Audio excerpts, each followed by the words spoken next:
todas las presentaciones que hemos hecho con Orquesta Sinfónica y otros distinguidísimos artistas, recordarás que hubo dos grandes solistas guitarristas que nos acompañaron y también Fernando Báez, pues hemos tenido un éxito enorme, porque en realidad a nuestra gente le encanta, ama la música, la buena música, y la Orquesta Sinfónica, que es el referente de la música académica nacional, pues realmente nos ha vuelto a deleitar. Y fue esto realmente delicioso, porque el combinar esta música popular argentina, el tango, en tones sinfónicos, realmente le dio un toque especial. Yo creo que todos vibramos con esa presentación. Sí, y sobre todo porque la Sinfónica es nuestro referente, nuestra institución, es una institución de Estado. Hay que reconocer que el Estado es la que remunera a cada uno de los miembros de la Sinfónica, y combinar con el quinteto. Yo llegué con las justas del espectáculo, me fui a la galería con mucho gusto, y justamente mi compañía, además de mi esposa, estaba la señora Fabiolita Tafur, y tarareaba todos los tangos, de ese tango de El día que me quieras, de Lepera, y de la música que puso Gardel, El día que me quieras, o el tango 1 de Discépolo y Mariano Mores, pero espectacular. Y sobre todo vale que la ciudadanía felicite a los organizadores y que la empresa pública apoye más estos espectáculos, porque tú tienes en mente otras presentaciones que valen la pena apoyarlas. Así es, la respuesta fue sensacional, más de lo que esperábamos, porque en realidad muchas personas tuvieron que quedarse fuera, nos dio mucho pesar, pero así son estos espectáculos. La capacidad del teatro resultó pequeña, pero insisto, lo disfrutamos. Y sí, es importante que todos hagamos conciencia que el organizar un evento de estos cuesta mucho, no para nosotros, quizás sí para la Orquesta Sinfónica Nacional. El costo aproximado de este evento fue de $30.000 para la Orquesta Sinfónica Nacional, y debemos en realidad, la empresa privada, la ciudadanía en general, apoyar estos eventos para tener la oportunidad de tener mucho más de esta verdadera cultura en nuestra ciudad. En esta vez, en realidad, las cosas se facilitaron increíblemente por dos razones. Hubo el apoyo de la empresa privada, Comercial Hidrobo en este caso, y la decidida y oportuna intervención, que fue realmente inmediata, del Departamento de Cultura de la Ilustre Municipalidad, y el apoyo obviamente del alcalde. Esto facilitó enormemente la realización, porque apenas tuvimos 3 semanas para hacerlo. Sí. Entonces fue sensacional. Y también el apoyo del gobierno, que permite la presencia de la Sinfónica, que son tantos músicos.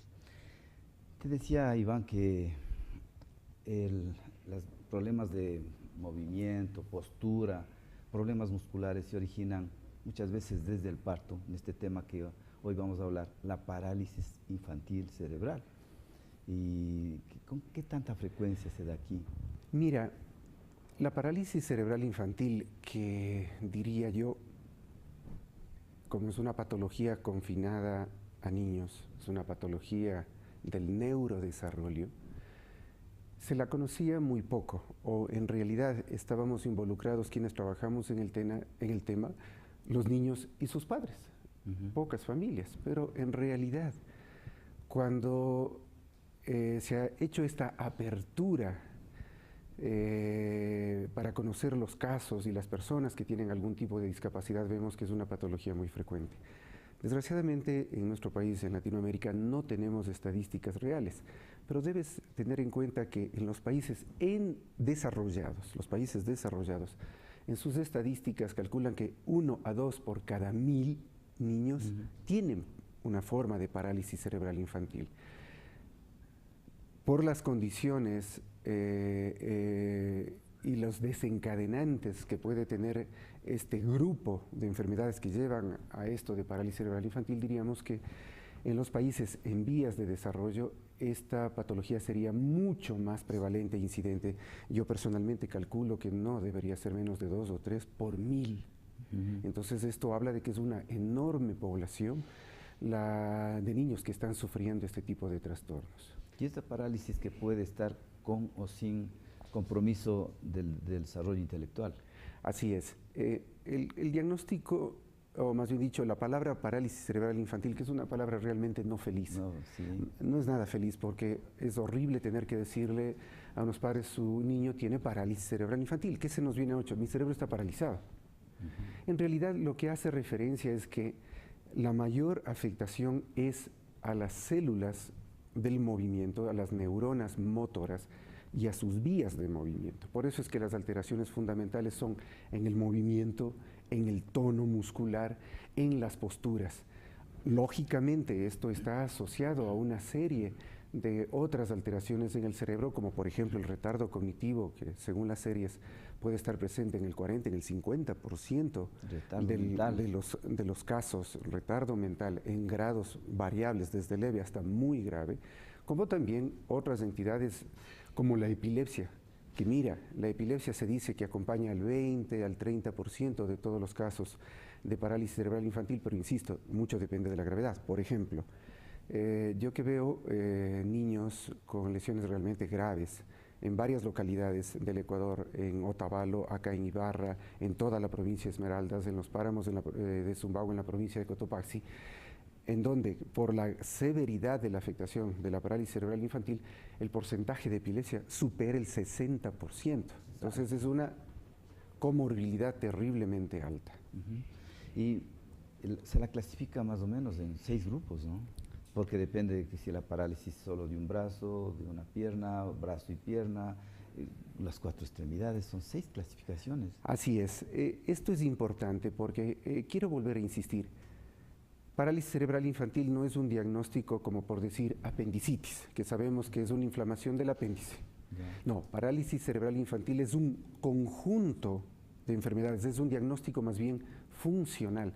Es decir, son muchas enfermedades las que pueden provocar la parálisis cerebral infantil y enfermedades que se presentan desde el momento mismo de la concepción, durante todo el embarazo, en el momento del nacimiento, y se dice en términos generales, lesiones cerebrales hasta los 5 años de edad, en que nuestro cerebro va adquiriendo su mayor parte del desarrollo. El 90%, es decir, ¿no? Es una enfermedad que afecta a un cerebro en desarrollo.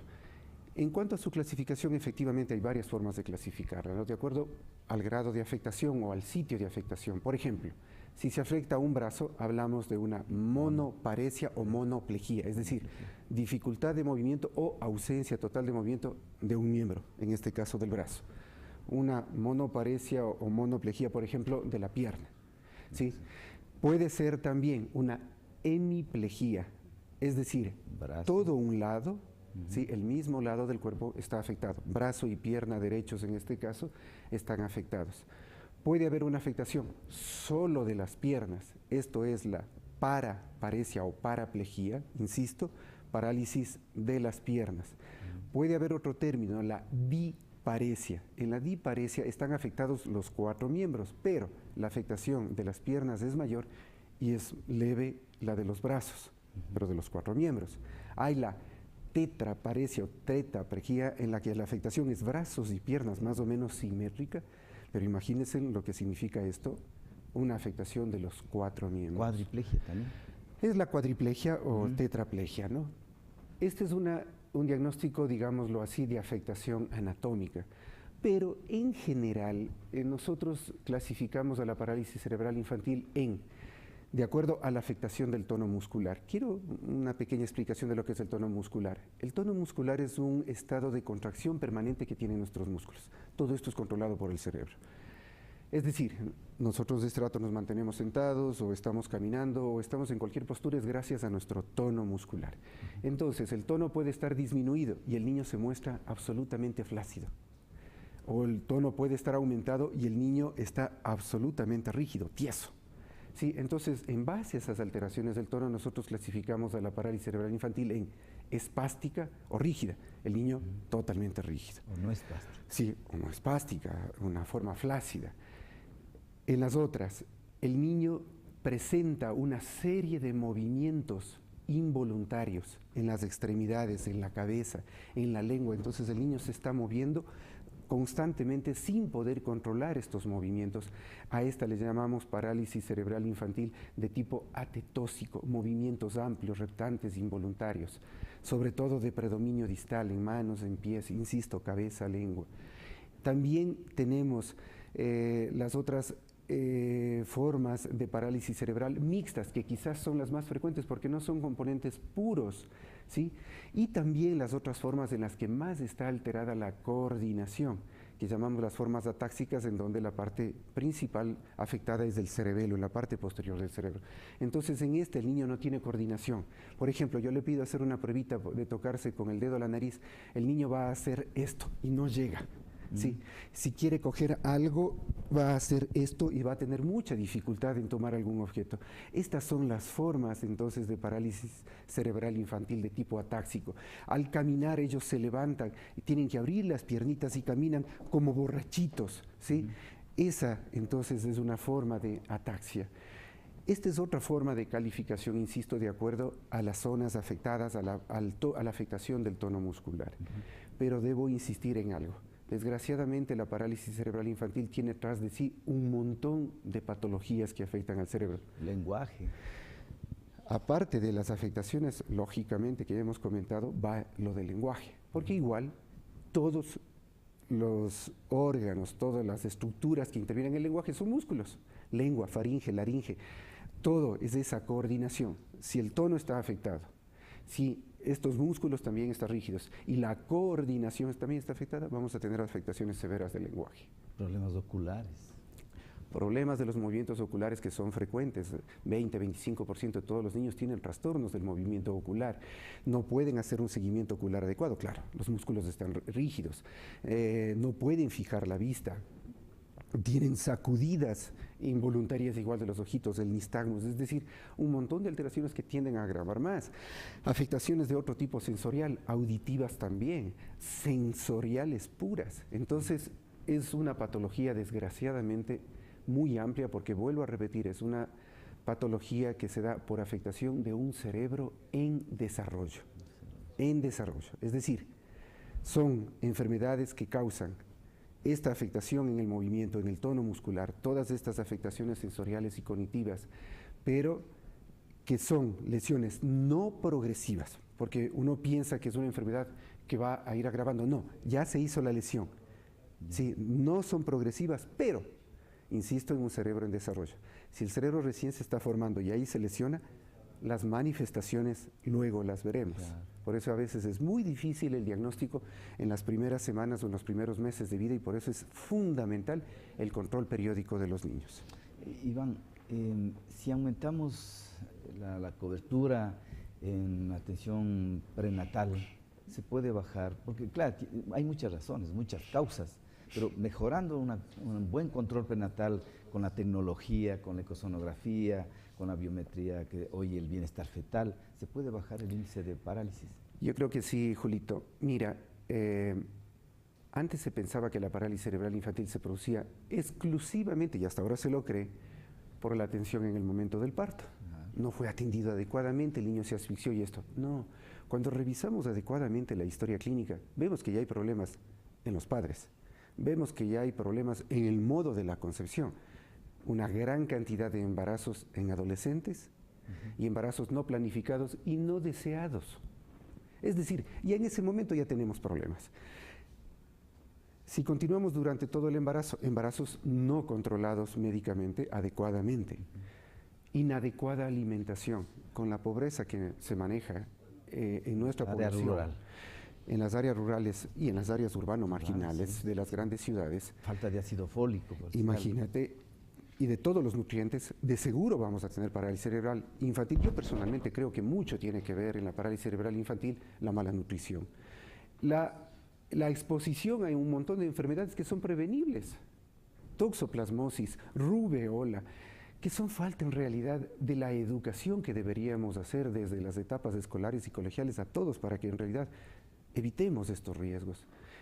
La posibilidad de que podamos vacunar a las madres durante el embarazo, como para la rubiola, una adecuada atención durante el parto, porque todavía gran cantidades de partos se hacen en los domicilios. No quiero dejar de un lado el papel fundamental que tienen las comadronas, los parteros, que algunos son excepcionales, pero en embarazos de riesgo y en labor de parto que ya está indicando que va a haber un problema serio, pues a la unidad hospitalaria donde se puede dar una mejor atención, y la atención obviamente oportuna y adecuada en las unidades hospitalarias pueden minimizar el riesgo.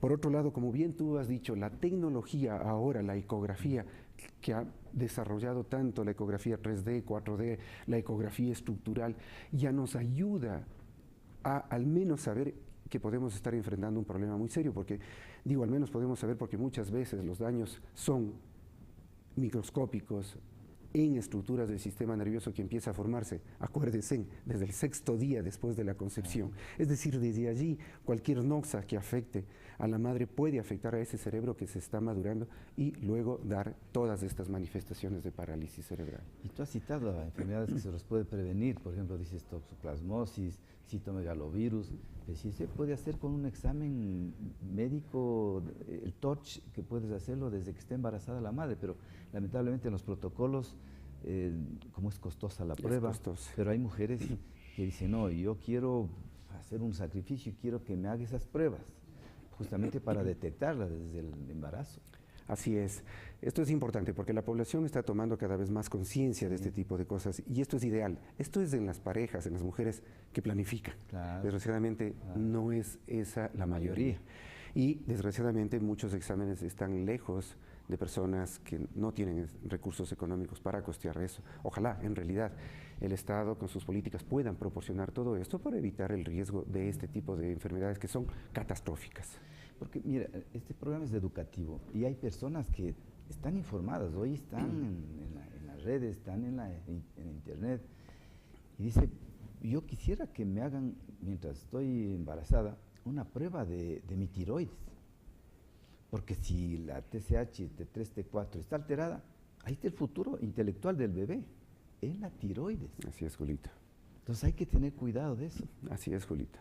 Y esas pruebas no se las hace, pero dice, bueno, hacemos una biometría, el VIH está bien, el VDRL, un hemo, pero el TORCH y el examen de tiroides no se lo hace y eso hay que hacerlo. Sí, tenemos que estimular y esa es una responsabilidad de todos quienes que trabajamos en salud para que nuestra población realmente se prepare bien para los embarazos, para tener embarazos felices y obviamente niños sin ningún tipo de alteración, porque el problema serio de la parálisis cerebral infantil no solo afecta al niño, obviamente, afecta a todo el entorno familiar. Es tremendo ver padres que centran la felicidad, sus expectativas, sus esperanzas en ver un desarrollo precioso de un niño, de una niña, y de pronto enterarse de que su niño no está desarrollándose adecuadamente y de que tiene una afectación cerebral, pues es acabarse un mundo, ¿no? Sí. Porque es empezar a dedicarse a esa rehabilitación, que en realidad es la única forma de ir mejorando, una rehabilitación muy temprana, y de seguir todos esos procesos, pero en donde en muchas ocasiones podemos ofrecer muy poco. Muy poco. Tú lo has dicho, porque la parálisis cerebral infantil no tiene cura. Ahora, si es que tengo suerte que mi hijo tenga parálisis, pero que no tenga retardo mental, que no tenga convulsiones, eso sería, pero a veces está la desgracia que aparece parálisis cerebral, retardo mental y convulsiones. Sí, Julito, desgraciadamente son muchos los casos, como ya me oyeron en las estadísticas. Esto es tremendo porque esto implica un gasto total de tiempo, de energía, de recursos económicos, de desesperanza, de buscar un montón de alternativas, incluso de engaños de gente que ofrece un montón de cosas que todavía no están probadas y que, bueno, tendrá que transcurrir el tiempo para medir la efectividad de tal o cual procedimiento. Tú trabajas en varias áreas, en varias provincias, y supongo que Esmeraldas es una de las provincias que tienen un alto índice de parálisis superior a la nuestra de Imbabura. Probablemente sí. Digo probablemente sí porque el nivel económico, cultural y social es más bajo y esto yo considero que influye definitivamente en este tipo por la alimentación, por la exposición a agentes que pueden provocar daño durante el embarazo. Y sí, nosotros vemos muchísimos niños con afectación graves, severas del sistema nervioso, que son, por otro lado, los que buscan en realidad acercarse a los centros de rehabilitación, a los pocos centros de rehabilitación que existen en el Ecuador. Entonces, el índice de niños con lesiones graves, complejas, con muchas manifestaciones, es realmente alto. Y desgraciadamente, como les digo, a veces poco se puede ofrecer, aunque, insisto, cuando hablo de poco, la dedicación, el trabajo que dan los médicos, los terapistas que trabajan con estos guaguas es un equipo, enorme, ¿no? Es una belleza. Fisioterapeuta, psicólogo. Es todo un equipo multiprofesional. Neurólogo. Entonces, la dedicación que estos pocos equipos brindan es excepcional, pero ante una patología que muchas veces no tiene el curso que todos desearíamos. Porque en estos casos, bueno, el tratamiento es para las convulsiones, rehabilitación. Hoy se han visibilizado porque, tú sabes, hay una ley que le permite a la madre que lleve a su niño con parálisis y un neurólogo como tú lo valores y ella tenga derecho a un bono que es un incentivo que se llama Gallegos Lara, ¿no es cierto? Que puede ser una ayuda para dedicarse a cuidar al niño con parálisis. Sí, sí, sí. O sea, debemos resaltar que en los últimos años ha habido un cambio. Esto es innegable, o al menos conocemos. Sí. Quiénes son las personas que tienen qué discapacidad, qué tipo de discapacidad, en dónde están, lo cual en realidad debería generar una serie de políticas para buscar una atención adecuada. Pero también esto ha generado que sí, muchas gentes busquen esa atención con la esperanza de tener una respuesta. Y te soy franco, muchas veces no podemos dar esa respuesta. No podemos dar esa respuesta porque desgraciadamente no existe todavía una estructura suficiente para dar una acogida a todas esas personas. No existen los suficientes centros de rehabilitación ni personal que trabaje con niños con patologías tan serias como esta, ni existe todavía una formación suficiente como para encarar esto de forma adecuada. Se están haciendo los esfuerzos, yo espero que este continúe, que se acrecente, que tengamos centros de rehabilitación en todo lado, que hagamos lo que hemos tenido que hacer en programas como en Esmeraldas, en donde implementamos desde hace varios años la rehabilitación con base comunitaria, involucrando a la misma comunidad, formando a la misma comunidad, a líderes o a gente que realmente desea trabajar. A los familiares. A los familiares mismos, para trabajar con estos niños bajo ciertas direcciones, porque qué lindo sería en realidad en cada lugar tener expertos trabajando en temas de rehabilitación en todas las ciudades, en todos los cantones del Ecuador. No, desgraciadamente no existen ni siquiera en las capitales provinciales. Pero tenemos que valernos de metodologías que nos permitan hacer esto de una manera adecuada, pero sobre todo con una vigilancia permanente.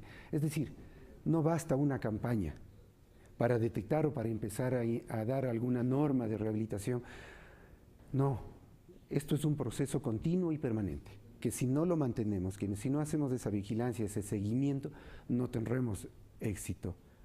Si ya es de por sí una patología compleja, pues tenemos que estar allí para seguir vigilando y seguir aportando para tratar de afrontar mejor todas esas fases de rehabilitación que requiere.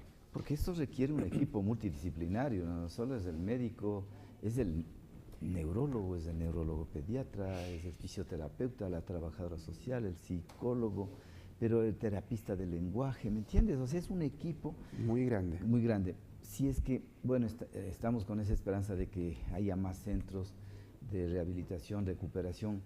Hasta tanto hay que prevenir, pues, hasta tanto hay que decir a la población, mire, si usted trabaja en un centro tóxico como es un centro de plantaciones donde hay mucha fumigación, pues no se embarace mientras está trabajando ahí y no se embarace después de algún tiempo, porque quedan esos tóxicos que inhaló. Así es, Julito, y en esto no solo es el que la gente conozca esto, la responsabilidad, la corresponsabilidad de los empresarios, porque sí, en muchas florícolas ya se ve que se toman medidas de seguridad, yo diría no suficientes. Sí. Hay algunas en las que todavía no hay ningún tipo de seguridad laboral.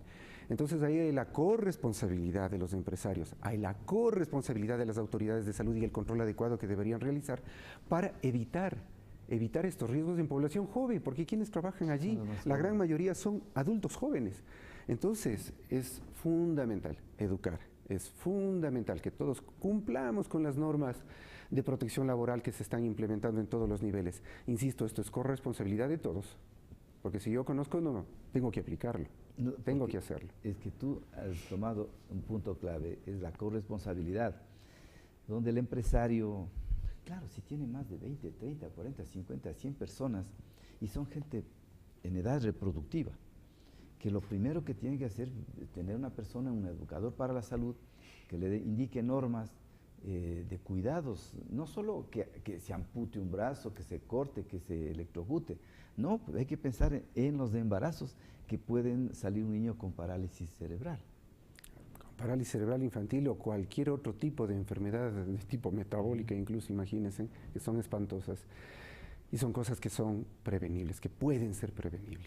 Iván, te decía también en el sentido de, es un proceso educativo donde las personas tienen que ser responsables, tanto padre, madre, familia, en el sentido de tener una alimentación adecuada para que el cerebro que tú dices desde los primeros días de fecundación ya se está desarrollando el cerebro, y si en vez de tener proteínas, tener aminoácidos y unos oligoelementos, tiene comida chatarra, ¿qué cerebro se va a formar? Por supuesto. ¿Qué cerebro se va a formar con una inadecuada alimentación? Incluso a veces casi nula alimentación. Entonces, miren, o sea, yo creo que la lucha contra la pobreza precisamente está en eso, ¿no? En educarnos mejor, en realmente alimentarnos con lo que realmente necesitamos, no con lo que nos bombardean las grandes multinacionales. Y sobre todo en que todos somos corresponsables de ese bienestar, de los que estamos ahora y de los que vendrán. Sí. Y esto es educación. Ha sido el doctor Iván Viñán, neurólogo del Instituto Médico de Especialidades, justamente hablando sobre el tema de parálisis cerebral infantil, que en gran medida no tiene tratamiento, pero sí podemos prevenir, evitar un ambiente tóxico y sobre todo una corresponsabilidad familiar, empresas, para evitar que una mujer que desea tener un embarazo lo haga en buenas condiciones, una buena salud fetal.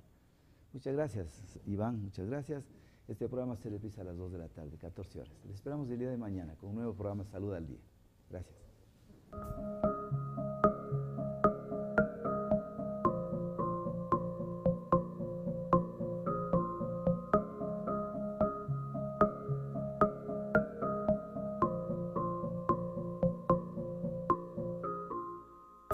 Salud al Día, porque la prevención es el mejor remedio.